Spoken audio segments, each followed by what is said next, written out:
បាទសូមជំរាបសួរបងប្អូនអ្នកនេះឥឡូវនេះសូមបន្តទៀតតទៅជាមួយបងប្អូនការឆ្នាំជួតសម្រាប់ឆ្នាំ2026បាទការលើកឡើងបន្តទៀតនេះគឺតទៅជាមួយនឹងទំនាក់ទំនងស្នេហាមិត្តភាពជាមួយនឹងមនុស្សផ្សេងគ្នាចំពោះបងប្អូនការឆ្នាំជួតតែឆ្នាំ2026នេះចំពោះបងប្អូនដែលកើតនៅឆ្នាំជួតទាក់ទងនឹងរឿងរ៉ាវស្នេហារបស់បងប្អូនអ្នកគ្នាមានដំណើរជីវិតយ៉ាងដូចនេះខ្លះថាឆ្នាំ2026នេះបងប្អូនគួរតែឈានចូលដល់រោងការឬក៏រោងចុះពាក្យឬមួយក៏អត់ថាល្អឬមួយយ៉ាងណាបងប្អូនអាចទស្សនានិងសម្រាប់ពី channel ឬទេដូចតទៅចំពោះបងប្អូនដែលកើតនៅឆ្នាំជួតបាទគឺជានាមសត្វកណ្ដុរ2026នេះបងប្អូនអ្នកគ្នាបាទតាមជើងលេខតារាសាស្ត្រនៃការទូទាយគឺបងប្អូនអ្នកគ្នានឹងអាចជួបនឹងរឿងរ៉ាវរំជើបរំជួលផ្លូវចិត្តមានន័យថា2026នេះបងប្អូនអ្នកគ្នាគឺនឹងជួបជាមួយនឹងរឿងរំជួលចិត្តច្រើនជាមួយនឹងដៃគូស្នេហារបស់បងប្អូនអ្នកគ្នាមិនថាជាទំនាក់ទំនងចិត្តស្និទ្ធឬក៏ទំនាក់ទំនងប្រយោលនោះទេបងប្អូនតែងតែទទួលបាននូវការជួយជ្រោមជ្រែងទៅនឹងរឿងផ្លូវចិត្តពីមនុស្សដែលជាដៃគូឬក៏មនុស្សដែលលោកអ្នកកំពុងតែចាប់អារម្មណ៍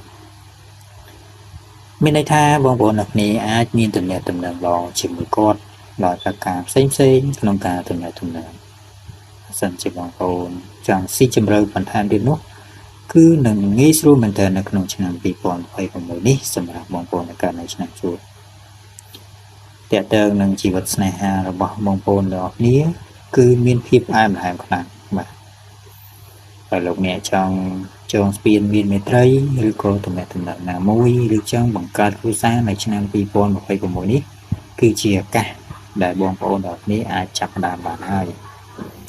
ព្រោះថាសម្ពាធនៃផ្លូវអារម្មណ៍គឺការឡើងខ្ពស់ទំនាក់ទំនងមនុស្សផ្សេងភេទគ្នា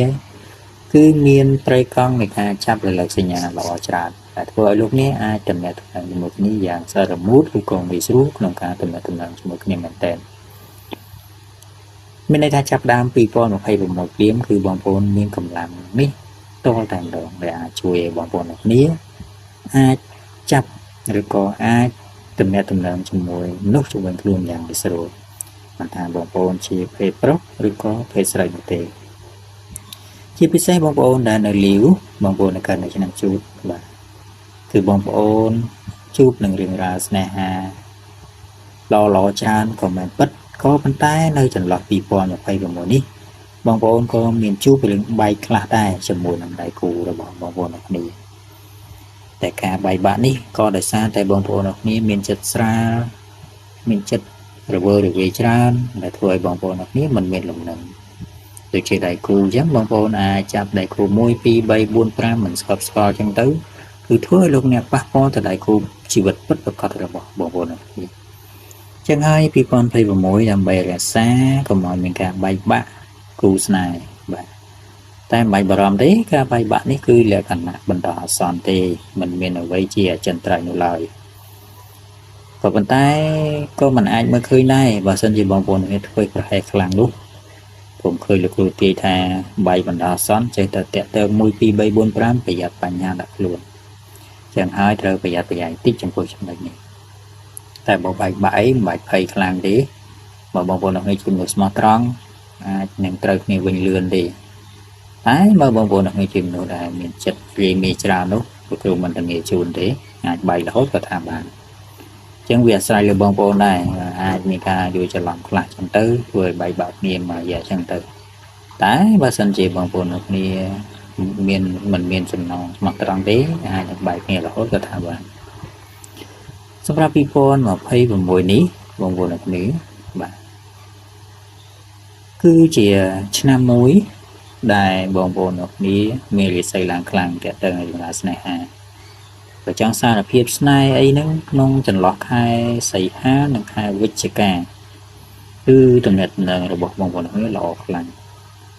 អាចជាខែមួយក្នុងការទំនាក់ទំនងយ៉ាងស៊ីជម្រៅបានតែបើខែផ្សេងដូចជាល្មមដែរទេល្អដែរតែមិនល្អខ្លាំងដូចខែពីរនេះ បើសុំឱកាសសុំអីដើម្បីការជាប់ពាក្យអីហ្នឹងគឺចន្លោះខែ8បាទហើយខែ11គឺជាខែល្អសម្រាប់បងប្អូនកាឆ្នាំជូតមានន័យថាហាងឆេងលោកអ្នកឡើងខ្ពស់ដូចមាសអញ្ចឹងបងប្អូនអត់មានបាទអញ្ចឹងតំណែងអីគឺអាចស៊ីជម្រៅយូរវែងថិតថេរឬក៏អែមល្ហែមអីចឹងទៅអាស្រ័យលើបងប្អូនដែរថាបងប្អូនជិះទៅបែបណាហើយចង់តំណែងជាមួយពួកគាត់បែបណាតែកុំព្រោះតែរាសីនៃគូស្នេហ៍ឡើងខ្លាំងអីទៅបោកគេវាអត់បាបបងប្អូនបាទវាលៀន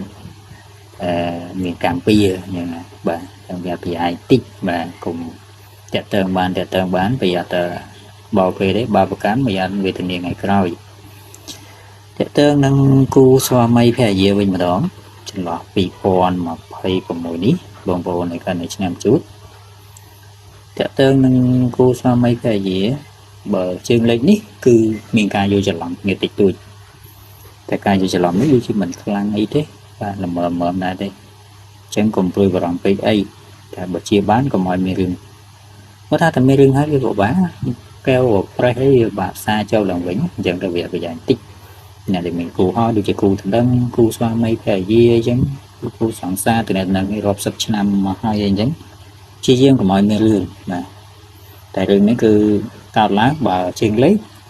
កើតឡើងវាច្រើននៃការយល់ច្រឡំឯងវាមិនមានអីគួរធំដុំទេតែក៏ត្រូវប្រយ័ត្នដែរកុំឲ្យមានការយល់ច្រឡំព្រោះឲ្យទៅល្អក៏វាពិបាកថ្ងៃក្រោយបាទទាក់ទងនឹងការប្រស័យទំនាក់ទំនងរបស់អ្នកគ្នាត្រូវតែស្មោះត្រង់ហើយមានការគោរពគ្នាឲ្យតម្លៃគ្នាទៅវិញទៅមកទើបលោកអ្នករស់នៅជាមួយគ្នាបានល្អប្រសើរដូចជារជុំមានក្តីសុខក្នុងឆ្នាំ2026នេះហើយលោកគ្រូមានជួនអញ្ចឹងការពារតិចទៅមកមានរឿងយល់ច្រឡំយ៉ាល្អចិត្តបបាក់បាទតើតើនឹងបងប្អូនក៏ឆ្នាំជឿ2026តើតើរឿងរ៉ាវសុខភាពផ្លូវចិត្តបាទសុខភាពផ្លូវចិត្តបងប្អូនអរគ្នាអាចយករឿងអតីតកាលអីមកគិតច្រើនរៀងសាំញ៉ាំបន្តិចបាទអញ្ចឹងបើមានរឿងរ៉ាវច្រើននៅពីមុនអីមិនបាច់លើកឡើងទេតែយកមកកកកកាយវែងញែកច្រើនហ្នឹងធ្វើឲ្យលោកអ្នកពិបាកចិត្តអត់អំពើហើយធ្វើឲ្យខូចអារម្មណ៍ទៀតអ្នកខ្លះអាចឈានទៅដល់ជំងឺបាក់ទឹកចិត្តហើយគាត់ថា depression អីចឹងទៅហើយទៅធ្វើអីមួយចឹងទៅអញ្ចឹងប្រយ័ត្នប្រយែងណាបាទបើរឿងចាស់កាយកប់ត្រឡប់ចោលទៅមិនបាច់លើកឡើងទេហើយរឿងថ្មីល្អគិតទៅបាទដូចរឿងរស៊ីរឿងតំណែងជាមួយខ្លួនការសិក្សាអីអាចយកមកគិតបានតែគិតឲ្យល្អបាទមិនគិតចេះតែគិតប៉ុណ្ណាវាធ្លាក់ក្នុងវិបត្តិផ្លូវចិត្តហើយមួយវិញទៀតបងប្អូនអរគ្នាការតំណែងក៏មិនត្រូវប្រកាន់ច្រើនពេកដែរពិសេសមនុស្សស្រីទាំងតែម្ដងបាទកុំប្រកាន់ចិត្តពេកប្រកាន់ច្រើនជាមួយគូស្នេហ៍ច្រើនមិនបានសុខទេ2026នោះព្រោះការយល់ច្រឡំច្រើនចឹងបងប្អូនដែលជាភេទស្រីគួរតែព្យាយាមខំមកស្កត់ចិត្តតិចទៅមើលខន្តីទៅបាទសុំមកគ្នាមួយគូស្នេហ៍យើងហើយតើតើជាមួយនឹងអ្នកដែលមានចិត្តរៀងឆេវឆាវអីហ្នឹង2026នេះគួរតែរៀនធ្វើចិត្តចាស់ទុំតិចទៅដើម្បីឲ្យតំណែងគូស្នេហ៍ហ្នឹងវាថិតថេរយូរវែងហើយមិនឈានទៅរកភាពបែកបាក់តែបើមានអ្នករៀងខ្លួននោះពិបាកតិចហើយទូរិស័យល្អប៉ុណ្ណាក៏ដោយតែមិនចេះជាស្រ័យគ្នាគ្មានផ្លូវនៅមួយគ្នាបានសុខទេវាជួបតែរឿងជីកបាយច្រើនហ្នឹងហើយបាទអរគុណច្រើនសម្រាប់ការទូទាជួយវិតារិស័យ